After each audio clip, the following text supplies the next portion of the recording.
တတိယချင်းတွေနဲ့မထိုက်တန်တဲ့သူကိုမေးပြစ်ခြင်းဖြင့်အနိုင်ယူပါကိုကိုမုန်းနေတဲ့သူကိုအပြုံးတွေနဲ့အနိုင်ယူပါကိုကိုချုံးစေခြင်းတဲ့သူတွေကိုဒူးမထောက်လက်မမြောက်ခြင်းဖြင့်အနိုင်ယူပါလောကမှာအမြဲတမ်းအညှိုးထားစရာမလိုပါဘူးကိုလန်းကိုလျှောက်ပြီးပေါ့ပေါ့ပါပါလေးအနိုင်ယူတတ်ရင်လည်းဖြစ်ပါတယ်ကျမဖြစ်တည်မှုကရိုးချင်းပါတယ်ကိုချစ်ပေးနိုင်တဲ့လောက်ထိချစ်ပေးမယ်ကိုလှုပ်ပေးနိုင်တဲ့အထိလှုပ်ပေးမယ်ကိုသီးခံနေနိုင်တဲ့အထိသီးခံပြီးနေမယ်ဝမ်းနေတဲ့အခါငိုမယ်မြို့သိပ်ထားလို့ရရင်မြို့သိပ်ထားလိုက်မယ်ပြုံးလို့ရနေသေးတယ်ဆိုရင်ပြုံးထားမယ်နောက်ဆုံးကိုဆွဲထားလို့လည်းမမြဲတော့ဘူးဆိုရင်နောက်ဆုံး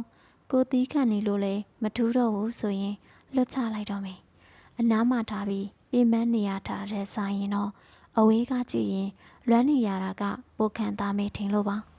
ပြီးရင်တိတ်တိတ်လေးပျောက်ကွယ်သွားမယ်